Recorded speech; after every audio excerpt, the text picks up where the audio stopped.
7h19 sur Europe 1. Place à l'édito éco, Dimitri Pavlenko. Bonjour Olivier Babot. Bonjour Dimitri, bonjour Anissa, Bonjour Olivier. à tous. Olivier, ce matin, vous nous parlez d'un chiffre qui fait mal. Ça fait 3 ans de suite que le PIB par habitant français, c'est-à-dire notre part, nos richesses nationales, coupées en parties égales, ce qui n'existe pas, mais enfin bon, ça nous donne une idée des choses.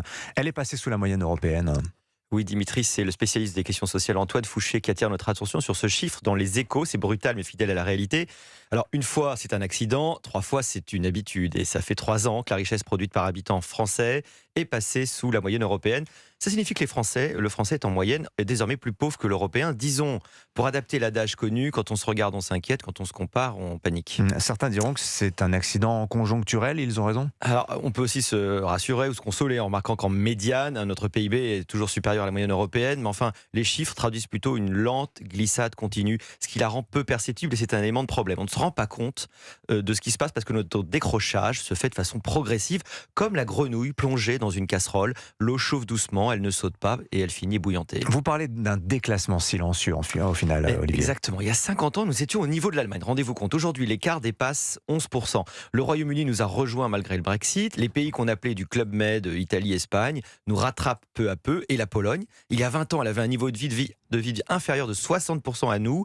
Au rythme actuel, elle aura le même niveau de vie que nous d'ici la fin du prochain quinquennat.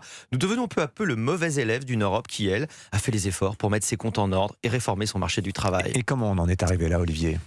Par accumulation de renoncement à remédier à des problèmes pourtant bien identifiés. Impôts parmi les plus élevés du monde, dépenses publiques hors de contrôle, d'où un travail surtaxé, un capital diabolisé. Notre formation de capital humain n'est plus au niveau. La France est tombée de la 13e à la 26e place dans les classements internationaux de compétences. Et surtout, nous sommes le peuple d'Europe qui travaille le moins pendant la vie. En moyenne, un Français travaille plusieurs années de moins qu'un Allemand ou qu'un Néerlandais. Moins d'années travaillées, c'est moins de richesses produites, donc moins à redistribuer. On aime se rassurer avec la productivité horaire, mais même elle recule maintenant depuis quelques années. Pourtant, on continue comme si de rien n'était, Olivier. Et je crois que c'est ça le cœur du problème. Il n'y a pas de signe tangible d'une prise de conscience parce que notre chute est lente en fait. On descend en pente douce, ce qui nous prive du choc qui nous déciderait à sauter en dehors de la casserole. Et quelle serait l'issue, vous pensez ? Il faut arrêter de se raconter des histoires, arrêter de faire l'autruche, être lucide, ce qui est en train de nous arriver. La France devient pauvre, relativement aux États-Unis, ça on le savait, mais aussi relativement à nos voisins européens. Il faut travailler davantage sur la vie entière en augmentant le taux d'emploi chez les jeunes et les seniors, réinvestir massivement dans les compétences, assumer l'effort productif.